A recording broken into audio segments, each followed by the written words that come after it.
Learn how to protect your data. So things we're going to talk about: scammers, wireless networks. That's a lot of fun. It's extremely scary, but we're going to talk about some things that you need to do. Passwords. Everybody hates them, but it's a fact of life, something that we need. Backing up your data, and then Q&A. The more questions you ask, the more I want to be here to help you. Okay, so 6 rules to avoid scammers. Number 1, don't share information, personal information, with anyone who calls you and asks you for it. Just because somebody knows your phone number doesn't mean that you need to give them information. Don't give them any information unless you know who they are. Don't share passwords. Now that may sound very obvious, but people do it. A little background on me, my past history. Companies paid me to break into their networks. It's called penetration testing. That's what I've done. I've done it for a lot of years. I've done it for many companies that you guys have done business with personally. From extremely large companies to even countries down to a small business. I've been all over the world doing this type of thing. I have lots of stories that I could tell you of what to do, what not to do. But this one here, don't share passwords. I can't tell you how many times I just called somebody up and said, yeah, this is Joe over in IT. We're doing some updates to the mainframe. We've noticed that the mainframe is running slow. Or have you noticed the mainframe is running slow? What do you think people are going to say? Yeah. Of course, the mainframe always runs slow, right?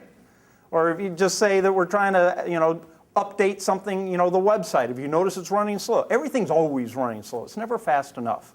Well, what we need to do is, I need you to give me your password. Believe it or not, in IT, we don't know your password. So I need you to give me your password. But once you do, I will call you back, and please immediately change your password back to something different.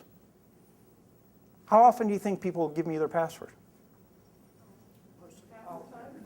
Nearly 100% of the time. It's scary. Don't give your password. And if you work for an organization and there's a help desk, you don't need to give IT your password. They can reset your password to something they know, do the changes they need, and then you have to change your password when you go to log back on. They don't need your password. Don't ever give it to them. Treat unexpected emails suspiciously. Now, it used to be only open an email from somebody that you trust. Right? Well, that's what it used to be. It's not anymore. Because you could be getting an email from somebody that you do know.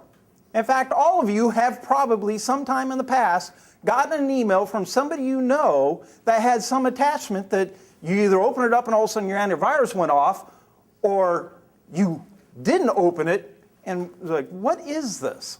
Why am I getting this Hallmark, car.zip file? Because it is extremely easy for a bad guy or girl, there's a lot of those, to pretend to be somebody they're not. Just using Outlook, it literally takes 5 seconds to change who you are in Outlook and send an email out, and it will look like the person that it is.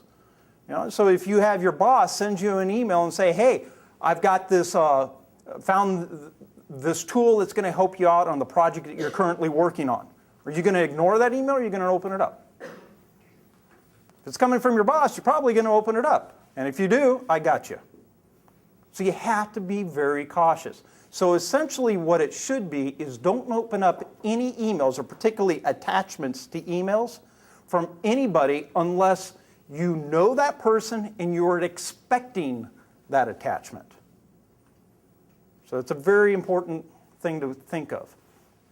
Don't respond to company emails requesting personal information. Like, remember I was talking about with banks. Banks aren't going to send you an email and say, we're updating all of our customer information. Please click here and update all your information, including your name and address, social security number, birth date, mortgage account number, and all that, credit card number, expiration, CVV number, all that stuff. Don't do that. Because as soon as you do it, you're going to have to get all new credit cards. Confirm the identity of anyone that's asking for personal information. Somebody calls you up and says, hey, this is Joe from Acme Company. Don't believe it. Validate who they are. If anything, call them back.